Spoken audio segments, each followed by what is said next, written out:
Matt's, we feel, is kind of in a unique situation with his disability because he is physically disabled but mentally not at all. Physically, he needs help, and when he's in a situation where he's struggling to find caregivers, he can't be as independent as anybody else would, and it bums him out and it makes him feel depressed sometimes. So we feel that it's really important that he lives independently for his own mental health. He's actually a mental health counselor.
It like has gone in waves. Most of the time we're searching, always asking case managers and whatnot, but then a lot of times we just like forget about it because we know it's not going to happen, and we just fumble our way through every day, and then the months and years fly by, and because we're just doing everything. But it's becoming to the point where I don't want my parents to have to take care of Matt anymore. I feel a ton of responsibility because if I don't help take care of him, I don't know what would happen. Like if either one of them have a situation or they break a hip or they're just out of commission, it all relies on me because we do not have any other caregivers besides my mother-in-law, who is also 65, that just goes over there every now and then. So that's the fear that I have, and Matt doesn't want to come and live here. He just doesn't, but if he has to, we have to like make something work, or he would have to go into like some type of temporary housing or something, which he also doesn't want to do. Nor do I think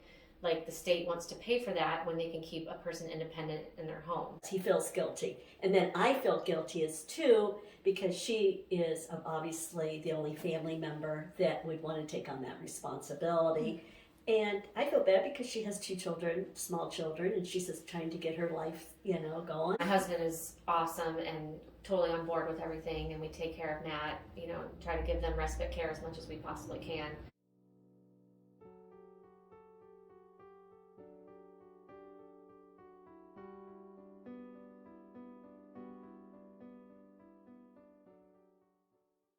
His first experience living away from home, he started his undergrad at Wright State. Okay, they're close to Dayton, which was 3 hours away, and it was very hard for me to let him go. And that was his first experience with an agency. And the agency, Matt would call me up and say they never showed, left him in bed, I missed my class, I'm 3 hours away. And then when I would make visits to the campus, the condition I would find Matt in, it was heartbreaking, and his hygiene. And so it just got to the point it just wasn't working. And so it was disappointing for Matt because we had to bring him home. The agencies don't pay enough, but yet you don't have to worry about paying your own taxes and managing all this paperwork. You just show up, do your job, and go home, but you don't get paid hardly anything. But the independent provider, nobody wants to deal with the extra hassle of all the paperwork and the timesheets and how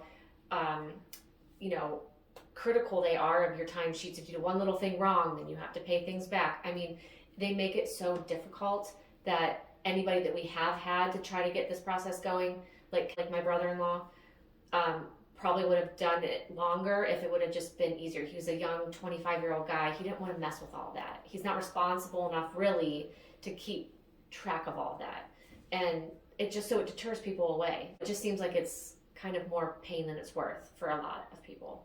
And so then, you could make good money, but there's a lot of hassle with it, or you could go work for an agency and get paid nothing. So you get better people that are independent providers, we feel, that take better care of but you just can't get anybody to stay on board. Even if you physically go out and find the people yourself, they don't want to stay on board because it's too much of a hassle. It's like, it could just be a lot, especially when a lot of people are in the mix. A lot of us taking care of Matt, trying to keep track of, oh, you called off Thursday, I worked your shift, making sure we email the case manager, making sure the care plan is exact. It is a lot. Like it can get very confusing when you have a lot of people involved. We get paid and it's like extra income. It's nice. We've made home improvements to our house to have Matt live more comfortably here when he's here. They have as well. Anybody that was using it to live off of isn't paying like in a timely manner. You never know when you're going to get paid. So again, you're getting a certain clientele that want to do this job, and then you can't get a steady income, so they're going to leave. Right. There's no rhyme or reason how I get paid. Yeah. Now, when Matt was on just the regular Ohio home care waiver, and if you would submit your hours a certain day, you could expect you always got paid on Thursday. Every Thursday. But I didn't even know that I could become a provider because I was the mom. But here Matt was already in his mid-20s, and here I could have become a caregiver, I guess, once he turned 18. And so because I was starting to do a lot of things in my home to make it accessible for him, and also just the gas, to run him, it was just a perk. And I said, why not? But we had the house in North Canton that we lived in, we had cut his own private entrance, and we put a handicap bath, and he had like an apartment, kitchenette, an apartment. We had an elevator, and most of that was all out of pocket with the monies I made from being a caregiver. As a mom too, and I realized, and it was very hard for me to accept, to let an outsider come in and take care of my son, and I had to, step back, and I know that no one's going to be able to take care of him like mom. And there's a lot of things I just had to let go. Another thing Matt has started to do with some of these caregivers, especially the latest one he had that we got rid of, was just let things slide, let his care and his hygiene slide in fear of losing a caregiver. And that is completely wrong, to not feel like you have control of your life when this person is there. You get paid by Medicaid to do nothing.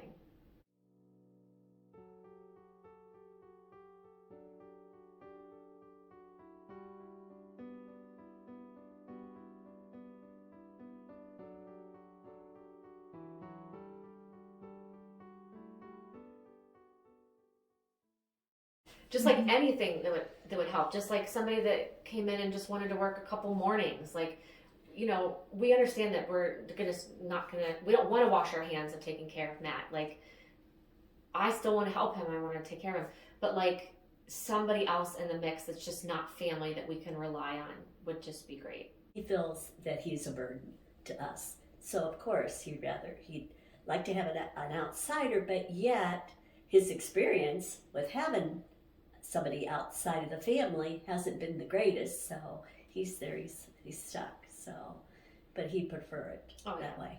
And then too, I prefer it too, because it has been, we've had to sacrifice a lot. Not that I wouldn't do it. I mean, I do it because he doesn't have anyone else, and we want to make sure that he's taken care of.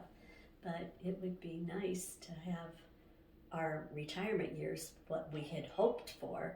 I was a stay-at-home mom because I would help take care of Matt and make sure his needs were met.